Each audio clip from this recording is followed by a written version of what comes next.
My wife accidentally left her phone connected to our home's Bluetooth speaker system. I heard her tell my business partner and best friend, "Augustus is just a meal ticket now.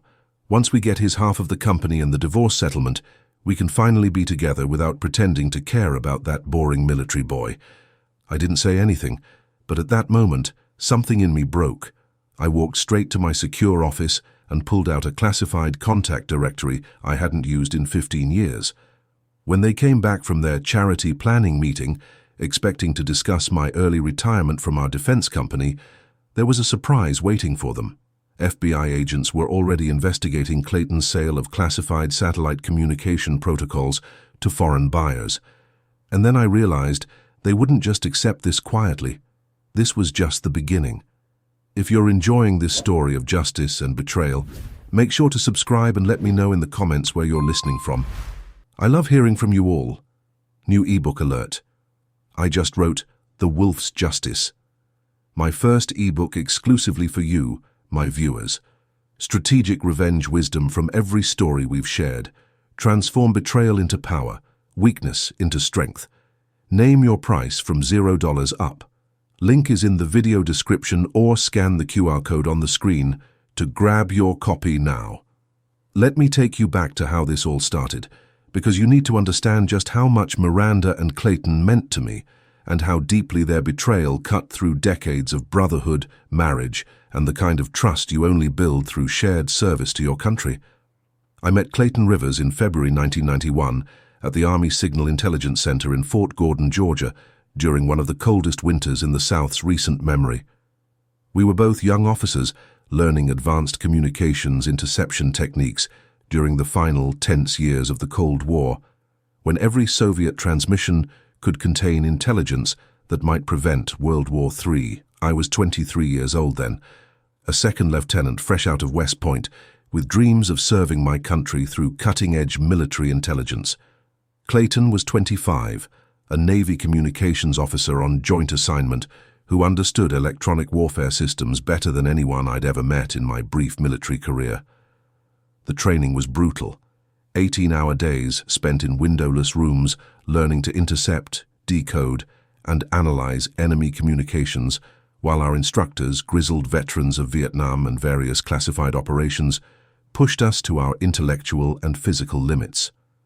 But Clayton and I clicked immediately, bonding over late-night study sessions where we'd work through complex signal analysis problems and discuss the theoretical applications of what we were learning. "Stone," he told me during a particularly difficult training exercise in March 1991, "when we get out of the service, we should start a company together, use everything we're learning here to help American businesses protect themselves from foreign espionage." That conversation, shared over lukewarm coffee in a Fort Gordon break room at 2 a.m., planted the seed for what would eventually become Sterling Defense Solutions, the company we'd build together after completing our military service. Clayton had an intuitive understanding of how foreign intelligence services operated, which made him invaluable for developing countermeasures that protected American military communications from interception and analysis. During one memorable exercise, he successfully decoded a simulated Soviet transmission in half the time it took our instructors to complete the same task. "How did you do that so quickly?" I asked him afterward. "You have to think like the enemy," he replied with a grin that I'd later realize was far more calculating than I'd understood at the time. "Understand their methods, their priorities, their weaknesses. Once you know how they think, you can always stay one step ahead." I thought he was talking about protecting America from foreign threats. I never imagined he was actually learning how to become one of those threats himself. We served together for the next 7 years, advancing through the ranks and taking on increasingly classified assignments that I still can't discuss in detail even today. Clayton earned a reputation as one of the Army's most gifted communications intelligence officers, while I specialized in analysis and strategic planning that helped shape American responses to foreign intelligence operations. Our friendship deepened through shared deployments, classified missions, and the unique bond that develops between soldiers who trust each other with their lives and their country's secrets. By 1996, we were both captains with top-secret security clearances and access to some of the most sensitive intelligence operations in the US military. That's when I met Miranda Walsh at a military officers' club reception in Washington, D.C. on a humid Saturday evening in July 1996. I was 28, a captain stationed at the Pentagon working on classified satellite communication security protocols that protected American military operations worldwide. She was 24, working as a marketing executive for a D.C. consulting firm that specialized in government contracts. What attracted me wasn't just her beauty, though she was stunning in a way that made other officers stop their conversations when she walked into a room. Miranda had auburn hair that caught the light just right, green eyes that seemed to see everything, and the kind of sophisticated confidence that made every conversation feel more important, more meaningful than casual small talk. More importantly, she seemed genuinely interested in my work and demonstrated a rare understanding of the sacrifices military families made for national security. When other women at military social events would change the subject, whenever conversation turned to deployments or classified work, Miranda would ask thoughtful questions about the challenges of protecting American interests overseas. "You're serving your country in ways most people will never understand or appreciate," she told me during our third date at a small Italian restaurant in Georgetown, her voice carrying the kind of respect I'd rarely heard from civilians. "That kind of dedication and honor is rare. I want to be part of something that important." Those words made me fall in love with her completely. Here was someone who understood that my military service wasn't just a career. It was a calling that required sacrifice, integrity, and unwavering commitment to principles larger than personal comfort or ambition. We married on June 14, 1998, at the West Point Chapel, with Clayton serving as my best man and a reception attended by intelligence officers from every branch of the military. Miranda looked radiant in her wedding dress, a vision of elegance and grace that made me feel like the luckiest man alive to have found someone who understood both the importance of my work and the demands it placed on our relationship. Clayton's best man speech that day was perfect, funny, heartfelt, and full of stories about our military service that couldn't be told in detail but conveyed the depth of our friendship and mutual respect. "Augustus," he said, raising his champagne glass to the assembled officers and their families, "you've found a woman who deserves the same loyalty and dedication you've always shown to our country. Take care of each other." Those words would haunt me 26 years later when I discovered just how thoroughly he'd betrayed both sentiments. Clayton and I left active duty in January 1999, using our combined savings of $180,000 to start Sterling Defense Solutions in a small office park in Northern Virginia. Our first contract came through a West Point classmate who worked at Raytheon, $340,000 to develop secure communication protocols for military satellite systems. Miranda supported us completely during those lean early years when success was far from guaranteed. She hosted client dinners in our small McLean apartment, helped design marketing materials that explained our services to potential government contractors, and never complained when 18-hour workdays meant I'd come home exhausted and distracted by classified projects I couldn't discuss with her. "I knew what I was signing up for when I married you," she'd tell me during those difficult months when we were living on ramen noodles and determination. "Build something important. I'll handle everything else." By 2005, Sterling Defense Solutions was generating $3.2 million annually, specializing in classified communication security for defense contractors and government agencies. Clayton handled the technical development and client relationships requiring the highest security clearances, while I managed business strategy, contract negotiations, and the administrative aspects of running a company that dealt with America's most sensitive military technology. Our complementary skills and shared military background made us an unstoppable team in an industry that valued both technical expertise and absolute trustworthiness. Clients knew that former Army intelligence officers understood not just the technical requirements of protecting classified information, but the life-or-death consequences of security failures. Miranda transformed our personal life just as successfully. She organized charity events for wounded veterans that raised hundreds of thousands of dollars for military families facing medical crises. She joined Burning Tree Country Club, where we entertained potential clients in an environment that impressed the executives who controlled multi-million-dollar defense contracts. She created the kind of sophisticated social environment that opened doors throughout Washington's defense establishment. Those were the best years of my life, building a successful business with my closest friend while married to a woman who supported both my ambitions and my values. Every morning, I'd wake up grateful for the life we'd built together and excited about the projects we were developing to protect American military communications from foreign threats. I should have paid more attention to the subtle changes that began around 2018. Miranda started spending more time at the country club, developing friendships with wives of senior defense executives and CIA officers. Clayton began taking more frequent business trips to meet with potential clients, often returning with new contracts but vague explanations about where the opportunities had originated. Most troubling in retrospect were the gradual shifts in how they talked about our business and our future.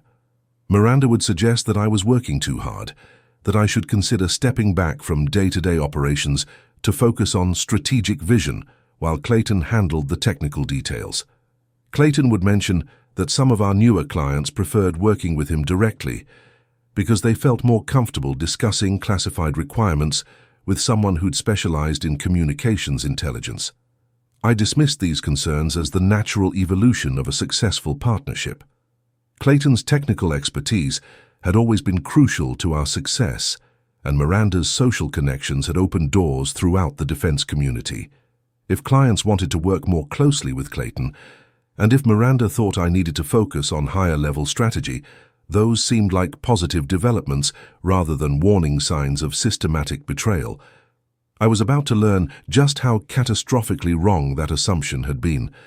But then that Bluetooth connection on Wednesday, April 3, 2024, at 3:47 p.m. Eastern Time in our McLean home revealed the true extent of Miranda and Clayton's deception, and I realized my wife and business partner had been systematically planning to destroy me financially and personally, while potentially compromising national security. I was in my home office, a secure workspace I designed with reinforced walls, encrypted internet connections, and a vault-quality safe for storing classified documents that required special handling even within our top-secret facility clearances. The afternoon sunlight streamed through bulletproof windows as I reviewed classified proposals for a new Pentagon contract worth $8.7 million over 3 years. The work involved developing quantum-encrypted communication systems that would protect American military satellites from the increasingly sophisticated electronic warfare capabilities being developed by China and Russia. It was exactly the kind of cutting-edge technology that had built our company's reputation as one of the premier defense contractors specializing in classified communications security. Miranda had left for what she called a charity planning committee meeting at 2:30 p.m., mentioning that she'd be working with Clayton to organize a fundraising gala for the Wounded Warrior Project. I'd seen Clayton's black BMW in our circular driveway when she drove away in her Mercedes, and I'd waved from my office window as they headed off together. Nothing seemed unusual about their collaboration. They'd been working together on veteran charity events for years, and I appreciated that my wife and business partner shared my commitment to supporting the military families who'd sacrificed so much for our country's security. My iPhone was connected to our home's integrated Sonos sound system, and I'd been listening to classical music while I worked when Miranda's voice suddenly filled my office through the Bluetooth speakers mounted throughout our house. She must have accidentally activated her phone's connection to our home network when she and Clayton returned from their meeting. "I can't keep pretending much longer," Miranda was saying, her voice carrying the kind of intimate, exasperated tone she hadn't used with me in months. "Augustus is getting suspicious about our meetings, and honestly, I'm tired of acting like I care about his boring military stories and defense contractor small talk." I froze at my desk, initially thinking this might be some kind of misunderstanding or perhaps a conversation about surprising me for my upcoming birthday. But Clayton's voice came through the speakers next, and what he said made my blood turn to ice water. "Just a few more months, baby," he said, using an endearment I'd never heard him use with anyone in 26 years of friendship. "Once we get his signature on those retirement papers and the business valuation is complete, you can file for divorce and we'll finally have everything we've been working toward for the past 2 years."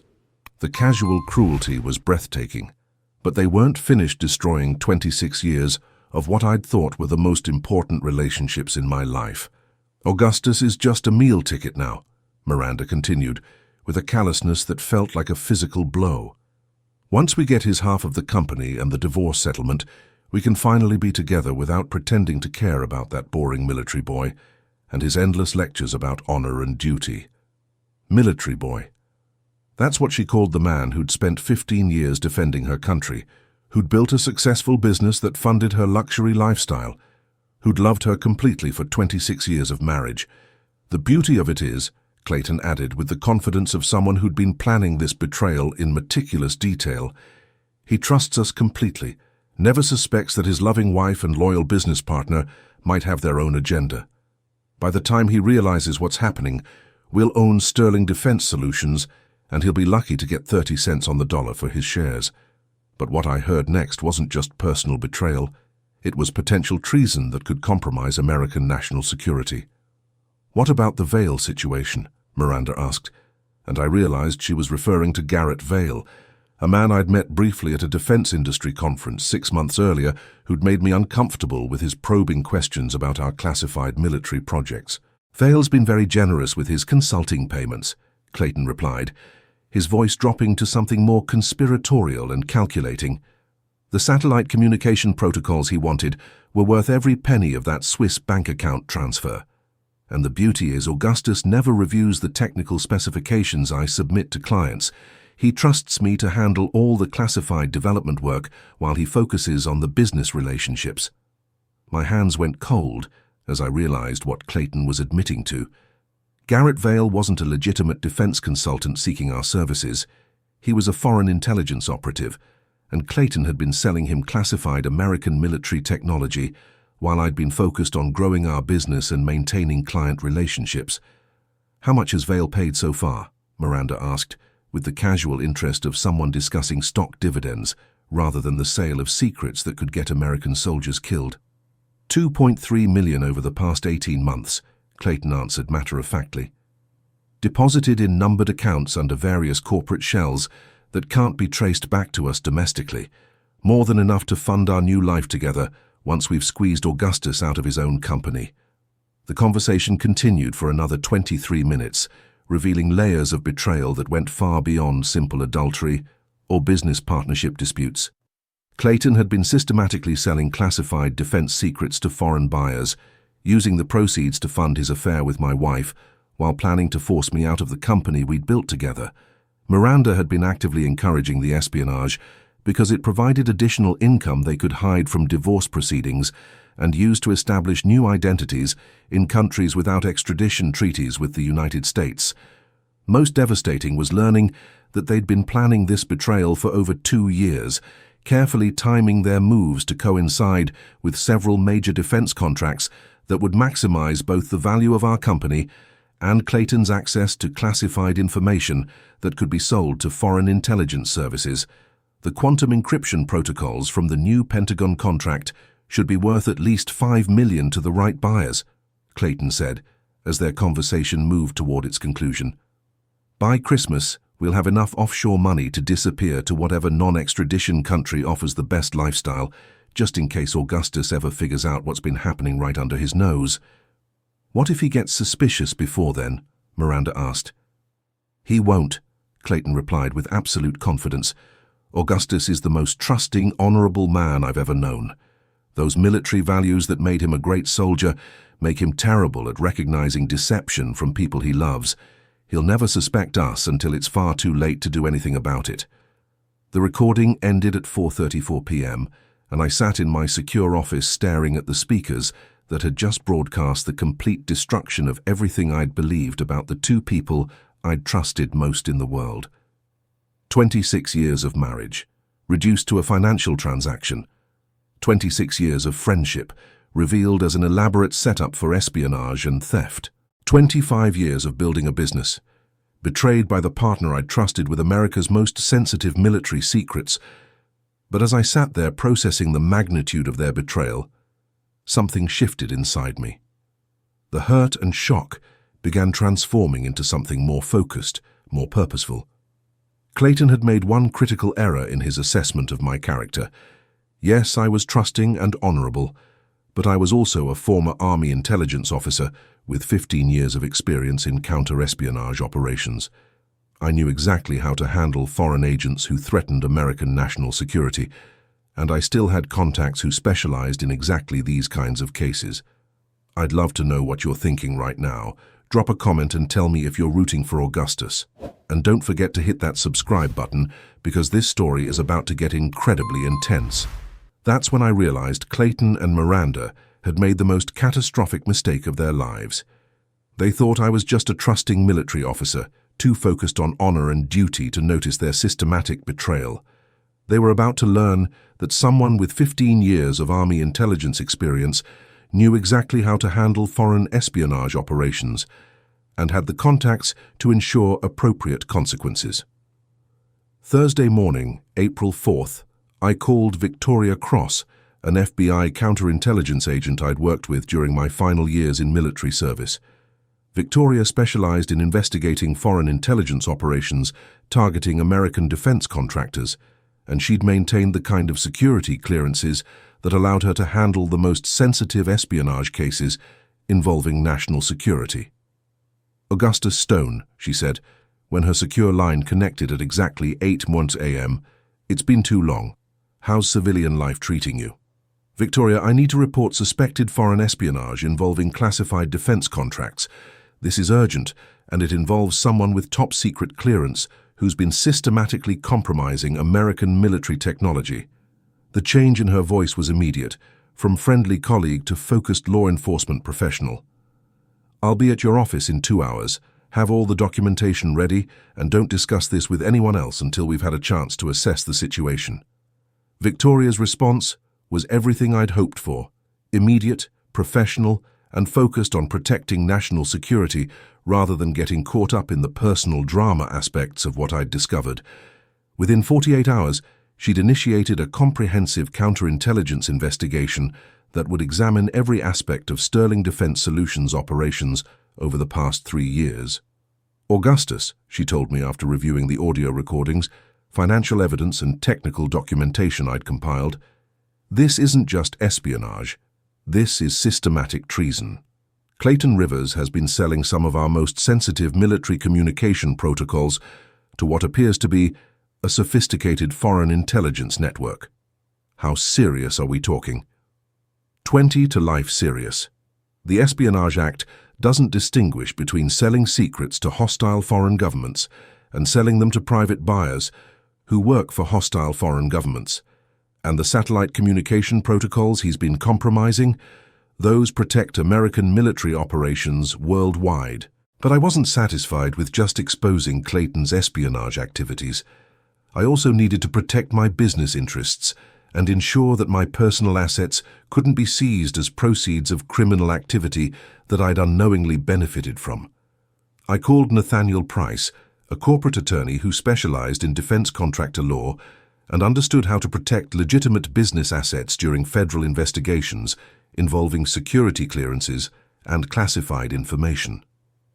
"Nathaniel, I need emergency legal representation for a situation involving suspected espionage by my business partner. How quickly can we restructure our company ownership to prevent his criminal activities from destroying everything I've legitimately built?" With documented evidence of espionage activities, we can petition the court for emergency injunctions that would freeze his assets and prevent him from accessing any company resources or classified materials, Nathaniel explained during our urgent consultation. "The federal government will also seize any property that can be traced to espionage proceeds, but your legitimate business interests should be protected if you've been an unwitting victim." The legal maneuvering was complex, but Nathaniel worked around the clock to ensure that Sterling Defense Solutions could continue operating under my sole ownership, while Clayton's access to classified information and company resources was completely eliminated. Finally, I contacted Sebastian Ward, a private investigator who'd served with me in Army intelligence and now specialized in surveillance and evidence gathering for high-stakes cases involving security clearances and classified information. Seb, I need comprehensive documentation of an extramarital affair that's connected to a federal espionage investigation. The subjects don't know they're being watched, and I need evidence that will hold up in both criminal court and divorce proceedings. How long has this been going on? 2 years that I can prove through their recorded conversations, possibly longer. And Sebastian, they've been planning to force me out of my own company while using espionage proceeds to fund their new life together. Jesus Christ, Augustus, give me 2 weeks. I'll document everything. Meetings, communications, financial transactions, travel patterns. By the time I'm finished, you'll have enough evidence to bury them both. The next 2 weeks were the most difficult of my life, maintaining normal relationships with people I now knew were planning to destroy me, while gathering evidence that would ensure they faced appropriate consequences for betraying both me and their country. Family dinners, where Miranda would kiss me goodnight, while planning to divorce me and steal half my assets. Business meetings where Clayton would discuss our future projects while selling our classified work to foreign buyers who might use that information to target American soldiers. The hardest part was maintaining the facade of trust and normalcy, while every conversation felt like a performance designed to prevent them from discovering that I knew about their systematic betrayal. Military intelligence training had taught me how to operate undercover, but using those skills against my wife and best friend was emotionally devastating in ways I'd never experienced during actual covert operations. Meanwhile, Victoria's FBI task force was conducting a comprehensive investigation that revealed the scope of Clayton's espionage activities far exceeded what I'd initially discovered. The quantum encryption protocols were just the most recent theft in a pattern of selling classified information that stretched back 3 years. Augustus, Victoria told me during one of our secure briefings, Clayton Rivers has compromised at least 47 different classified projects. The damage assessment is still ongoing, but we're talking about intelligence that could enable foreign governments to intercept American military communications, track our satellite movements, and potentially target our forces overseas. How did he get access to so many different projects? Your company's reputation and his security clearances gave him access to information from multiple defense contractors and government agencies. Clients trusted Sterling Defense Solutions because they trusted both of you. He's been exploiting that trust to steal secrets from other companies while selling your own classified work to foreign buyers. The scope of betrayal was almost incomprehensible. Clayton hadn't just betrayed me personally, he'd betrayed every client who'd trusted our company with their most sensitive projects, every government agency that had relied on our security expertise, and every American soldier whose life depended on the secure communication systems we'd been contracted to protect. As September approached, Victoria's investigation was nearly complete, and Sebastian had compiled comprehensive evidence of Miranda and Clayton's affair and conspiracy to defraud me of my business assets. The federal case was solid enough to ensure lengthy prison sentences, and the divorce proceedings would be straightforward, given Miranda's involvement in her lover's espionage activities. But I wanted the confrontation to be perfect. I wanted both of them to walk into Sterling Defense Solutions expecting to discuss my voluntary retirement from our company, only to discover that the honorable military officer they'd been deceiving had spent weeks building a comprehensive case that would destroy both their lives. Are you still with Augustus on this incredible journey? Let me know in the comments what you think should happen next, and make sure you've subscribed, because we're about to see justice served in the most satisfying way possible. Don't forget, the Wolf's Justice ebook is live. 12 chapters of masculine wisdom, strategic thinking, family protection tactics. Choose your investment from $0 up. Link is in the video description or scan the QR code on the screen to get your digital copy today. Let's continue. The moment Clayton walked into our Sterling Defense Solutions conference room on Monday, September 30th, 2024, at 9 a.m. Eastern Time, expecting to discuss my voluntary early retirement from the company we'd built together, I knew it was time. What he and Miranda discovered next would destroy both their lives forever. I'd spent nearly 6 months coordinating with federal law enforcement while maintaining perfect normalcy in my personal and professional relationships.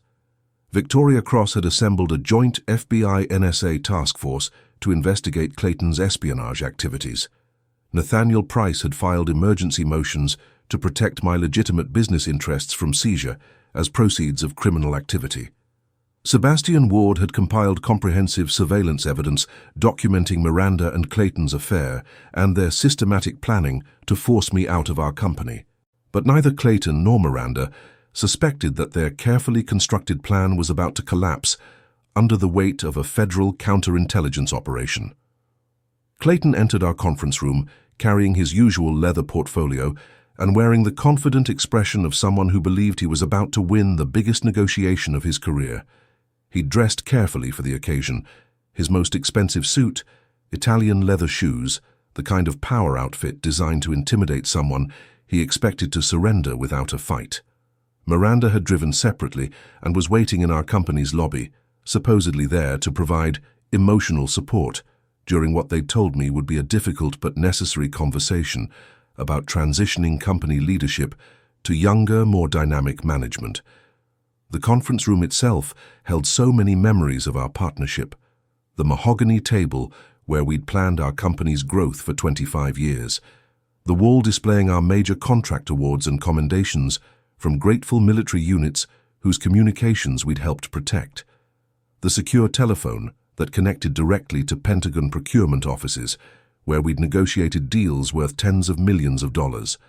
All of it built on trust that Clayton had been systematically betraying for years. "Augustus," Clayton began, settling into the chair across from me with the casual authority of someone who believed he held all the leverage. "I know this conversation isn't going to be easy, but we need to discuss the future of Sterling Defense Solutions. You've been carrying a heavy load for a long time, and frankly, some of our clients have been asking whether you're still the right person to handle their most sensitive projects." The audacity was breathtaking, questioning my competence while he'd been systematically selling our classified work to foreign intelligence services for years. "Actually, Clayton, I've been looking forward to this conversation for quite some time. Please, ask Miranda to join us. What I have to discuss concerns both of you equally." Something in my tone must have alerted him to the fact that this wasn't going to proceed according to their carefully rehearsed script. I watched his expression shift from confident authority to cautious attention as Miranda entered the room and took the seat beside him. They looked like a power couple preparing for an important business negotiation, polished, sophisticated, united in their determination to achieve their objectives. They had no idea they were actually walking into a federal law enforcement operation that would destroy both their lives. "These documents contain some information I've uncovered recently," I said, placing 3 thick manila folders on the conference table between us, including evidence of espionage, adultery, and conspiracy to defraud both me and the United States government. The change in their expressions was immediate and unmistakable. Clayton's confident demeanor disappeared, replaced by the kind of calculating alertness I'd seen in foreign intelligence operatives who'd realized they were under surveillance during my military service. Miranda's sophisticated composure cracked, revealing panic she couldn't quite conceal behind her carefully applied makeup. "What are you talking about?" Clayton asked, but his voice lacked the conviction he'd projected just moments earlier. I opened the first folder, revealing printed transcripts of their recorded conversations, financial records showing offshore bank transfers, and surveillance photographs documenting their affair over the past 18 months. The evidence was comprehensive, professionally compiled, and absolutely damning. 2 years of systematic betrayal, I said, consulting my notes with the professional detachment I'd learned during military intelligence briefings. Adultery, conspiracy to force me out of my own company, and most seriously the sale of classified defense information to foreign intelligence operatives. "You're being paranoid," Miranda said, but her voice shook with barely controlled fear. "Clayton and I are just friends who've been trying to help you transition to a well-deserved retirement. Friends who've received $2.3 million from Garrett Vale's Swiss bank accounts in exchange for quantum encryption protocols and satellite communication security specifications that protect American military operations worldwide. I activated the conference room's secure audio system and played selected recordings of their conversations, letting their own voices document their crimes and betrayal. The room fell silent, except for their recorded admissions of espionage, adultery, and conspiracy, playing through speakers that had once carried congratulatory calls from Pentagon officials praising our contributions to national security. When the audio finished, the silence was absolute, except for the humming of our secure communication equipment and the sound of Miranda trying to control her panicked breathing. At 8:30 this morning, I announced, consulting my watch with the precision of a military officer executing a planned operation, FBI counterintelligence agents executed search warrants for both your homes and Clayton's office here at Sterling Defense Solutions. They've seized computers, financial records, communication devices, and classified documents as evidence in a federal espionage investigation. Clayton's face went pale as the reality of his situation began to sink in. Augustus, you don't understand. The consulting work with Vail was legitimate international business development. Agent Victoria Cross will be arriving in exactly 8 minutes to formally arrest you for violations of the Espionage Act, conspiracy to commit treason, wire fraud, and money laundering. Miranda, you're also under investigation for conspiracy and money laundering, since financial records show you've been helping Clayton hide the proceeds from selling classified information to foreign intelligence services. This is insane, Miranda said, her voice rising to near hysteria. You're destroying our lives over some misunderstanding about business relationships. You destroyed your own lives when you chose to betray both me and your country for money and personal gratification. The conference room door opened precisely on schedule, and Victoria Cross entered with 3 other federal agents, all carrying the kind of formal authority that left no doubt about the seriousness of what was happening. Victoria had traded her usual business attire for a tactical vest marked FBI, and the agents with her were clearly prepared for any possibility of resistance or escape attempts. Clayton Rivers, Victoria announced, her voice carrying the full weight of federal law enforcement authority. You're under arrest for violations of the Espionage Act, conspiracy to commit treason, wire fraud, and money laundering in connection with the sale of classified defense information to foreign intelligence operatives. Miranda Stone, you're under arrest for conspiracy to commit espionage, money laundering, and wire fraud in connection with your participation in your co-conspirators' criminal activities. As the agents began reading Miranda rights to both my wife and business partner, I felt a complex mixture of satisfaction and profound sadness. These were people I'd loved and trusted completely, who'd chosen to betray not just me, but the country we'd all sworn to protect and defend. Augustus, Clayton said as the agents prepared to escort him from the building where we'd worked together for 25 years. This investigation will destroy everything we've built together. Sterling Defense Solutions won't survive the scandal. You destroyed Sterling Defense Solutions when you started selling classified American military technology to foreign intelligence services, I replied, maintaining the professional tone I'd learned to use when delivering devastating news during military briefings. I'm just making sure you face appropriate consequences for your choices. I loved you like a brother for 26 years, I continued, as federal agents placed handcuffs on the man who'd been my best friend, business partner, and best man at my wedding. That's what makes this betrayal so much worse than simple business fraud or adultery. You didn't just steal money, you compromised American national security while planning to destroy the man who trusted you with his life, his business, and his country's secrets. As they were led away in federal custody, Miranda turned back to look at me with an expression of pure hatred. You'll regret this, Augustus. We'll fight these charges, and when we're cleared, you'll pay for destroying our lives over your paranoid suspicions.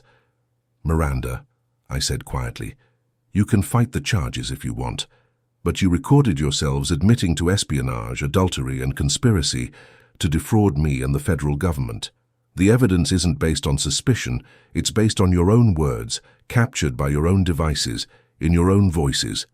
The federal agents escorted them from Sterling Defense Solutions at 9:47 a.m., and I watched from the conference room windows as they were placed in separate vehicles for transport to federal detention facilities pending arraignment on espionage charges. 26 years of marriage and friendship ended in 47 minutes of federal law enforcement action. But as I watched the FBI vehicles disappear down the road that led away from our office complex, I felt something I hadn't experienced in months: peace. The weight of maintaining false relationships with people who were systematically betraying me had been lifted, replaced by the satisfaction of knowing that justice would be served through proper legal channels. Looking back 14 months later, I discovered that honor and integrity aren't just abstract military values. They're practical principles that protect you from people who mistake trust for weakness, loyalty for stupidity, and patriotism for personal opportunity. I'm sitting in my new office in Arlington, Virginia, reviewing contracts for Augustus Stone Defense Consulting, the independent firm I established after Clayton and Miranda's arrests destroyed Sterling Defense Solutions, but opened opportunities for building something better on a foundation of absolute integrity. The federal investigation revealed that Clayton had compromised 63 different classified projects over 4 years, requiring a complete damage assessment that involved every intelligence agency in the American government. His systematic theft of classified information had provided foreign intelligence services with insights into American military communication systems, satellite tracking capabilities, and encryption technologies that took years and billions of dollars to develop. Clayton Rivers pleaded guilty to espionage charges in March 2025 and received a 22-year federal prison sentence. The judge specifically noted that his betrayal of both personal and professional trust, combined with the national security implications of his crimes, warranted severe punishment that would deter other potential traitors from following his example. "Mr. Rivers," the federal judge said during sentencing, "you had every advantage in life: an excellent military education, a successful business partnership, access to classified information that represented the highest trust your country could place in you. You chose to betray all of that for money and personal gratification. Your sentence reflects not just the seriousness of your crimes, but the magnitude of the trust you violated." His security clearances were permanently revoked, ending any possibility of future work in defense contracting, government service, or any industry requiring background investigations. The man who'd once held top-secret clearance would spend the next 2 decades in federal prison, followed by a lifetime of unemployment in any field requiring trustworthiness or security screening. Miranda's involvement in the money laundering conspiracy earned her 8 years in federal prison. Her attorney argued for leniency based on emotional manipulation by Clayton, but the evidence showed she'd actively encouraged the espionage because it provided additional income for their planned new life together. "Mrs. Stone," the same federal judge observed during her sentencing, "you weren't merely a passive victim of your co-conspirators' criminal activities. You actively participated in planning how to hide espionage proceeds, encouraged the continued theft of classified information, and conspired to defraud your husband of his legitimate business interests. Your sentence reflects your willing participation in crimes against national security." Most satisfying was learning that their offshore accounts containing espionage proceeds were completely seized by federal asset forfeiture proceedings. The $2.3 million they'd stolen through selling classified information was confiscated and used to compensate defense contractors whose projects had been compromised by Clayton's systematic betrayal. "Mr. Stone," Victoria Cross told me during our final debriefing in December 2025, "your quick thinking and systematic evidence gathering prevented significantly more damage to national security. Clayton Rivers was planning to sell the quantum encryption protocols from your new Pentagon contract, which would have compromised satellite communications for every American military unit operating overseas." The divorce proceedings were remarkably straightforward, given Miranda's criminal conviction for conspiracy and money laundering. Maryland state law prevented her from claiming any assets that could be traced to criminal activity, and her participation in planning to defraud me of my business interests eliminated any claim to spousal support or property division. "Your wife's criminal conviction fundamentally changed the legal landscape," Nathaniel Price explained during our final consultation. "She can't profit from her crimes, and her documented conspiracy to steal your business assets eliminates any equitable claim to marital property. You retain full ownership of all legitimate assets, and she's responsible for her own legal debts and restitution payments. I kept our McLean house, which had been purchased entirely with income from legitimate defense contracts years before Clayton's espionage activities began. Miranda's luxury lifestyle, funded by stolen classified information proceeds, disappeared along with her freedom and social standing in the Washington defense community. The most profound change was rebuilding my professional life on a foundation of absolute integrity rather than misplaced trust. Augustus Stone Defense Consulting specialized in counterintelligence services for defense contractors, helping companies protect themselves from the kind of insider threats that had nearly destroyed my own business. My military background and direct experience with espionage cases made me uniquely qualified to help other companies identify and prevent security breaches. Within 18 months, I'd built a consulting practice generating more annual revenue than Sterling Defense Solutions had ever achieved, working exclusively with clients who valued expertise in protecting classified information. Augustus, my new business partner Sarah Chen, told me during a recent strategic planning meeting, "Your experience with insider threats gives us credibility that no other counterintelligence consulting firm can match. Clients trust us because they know you've personally survived and defeated sophisticated espionage operations." Sarah was a former NSA analyst who understood both the technical and human elements of protecting classified information. Our partnership was built on transparent communication, shared values, and complementary expertise rather than personal history and misplaced trust. The personal transformation was equally significant. I'd learned to distinguish between healthy trust based on demonstrated integrity and naive trust based on emotional attachment and shared history. The difference had nearly cost me my business, my assets, and potentially American lives through compromised military communications. 6 months ago, I began dating Jennifer Walsh, a federal prosecutor who specialized in national security cases and understood both the importance of classified work and the personal costs of betrayal by trusted colleagues. Our relationship developed slowly, built on mutual respect and shared values rather than the kind of immediate emotional intensity that had blinded me to warning signs with Miranda. "You're a different person than when we first met during the Rivers investigation," Jennifer told me recently. "More careful about trust, but also more confident in your own judgment. You've learned to separate professional competence from personal loyalty. Most importantly, I discovered that honor and integrity weren't naive military values that made me vulnerable to exploitation. They were practical principles that attracted trustworthy people while repelling those who saw trust as weakness rather than strength." Clayton Rivers would spend the next 22 years in federal prison, followed by a lifetime of unemployment in any field requiring security clearances or background investigations. Miranda would serve 8 years, emerging into a world where her criminal conviction for conspiracy to commit espionage would make her unemployable in any professional capacity requiring trustworthiness. The defense contracting community is small, and word of their crimes had spread throughout the industry.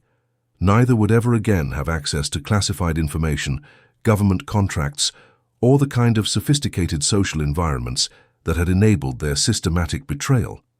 Meanwhile, Augustus Stone Defense Consulting was protecting other companies from insider threats while generating the kind of income that would have been impossible if I'd remained trapped in a partnership with someone selling our work to foreign intelligence services. The lesson wasn't that trust is dangerous. It's that trust must be earned through demonstrated integrity rather than assumed based on personal relationships or shared history. Clayton and Miranda had exploited my trust not because I was naive, but because I'd confused emotional attachment with evidence of character. Today, I build professional relationships based on transparency, competence, and shared values. I verify claims through independent sources rather than accepting them based on personal affection. I distinguish between trustworthy partners who share my commitment to protecting American interests and those who see classified access as personal opportunity. The man who walked into that conference room on September 30th, 2024, expecting to force me into early retirement, had made the same mistake that destroys most traitors. He confused honor with weakness, integrity with stupidity, and loyalty with vulnerability. He learned too late that the most dangerous enemy isn't the one who threatens you openly. It's the one who appears completely defenseless until the moment they destroy you using skills and connections you never knew they possessed. Justice was served not through revenge, but through proper legal channels that protected both national security and my legitimate interests while ensuring appropriate consequences for systematic betrayal. 26 years of friendship and marriage had ended, but something better had begun. A life built on wisdom rather than trust, competence rather than loyalty, and relationships that enhanced rather than threatened my integrity and success. That's how an honorable military officer handles espionage, adultery, and systematic betrayal. Not with emotional revenge, but with strategic precision that protects both country and personal interests, while ensuring justice through proper legal channels. As I finish this account, I'm reminded that the best defense against betrayal isn't cynicism or isolation. It's the wisdom to distinguish between people who deserve trust and those who exploit it for personal gain. Clayton and Miranda chose to see my military values as weakness they could exploit. They discovered instead that honor and integrity are practical strengths that attract the right allies and repel the wrong enemies. The lesson for anyone facing similar betrayal: document everything, trust the legal system, surround yourself with competent professionals, and never confuse emotional attachment with evidence of character. Justice served through proper channels is always more satisfying than revenge pursued through illegal means. And if you've stayed with me through this entire journey of betrayal and justice, I hope you've learned something valuable about protecting yourself from people who mistake trust for vulnerability and honor for naivety. Thanks for listening to this story of how systematic betrayal was defeated through strategic thinking, professional competence, and unwavering commitment to doing the right thing through proper legal channels. Remember, the best revenge is a life well lived and justice properly served. Until next time, stay safe and healthy out there. See you in the next video.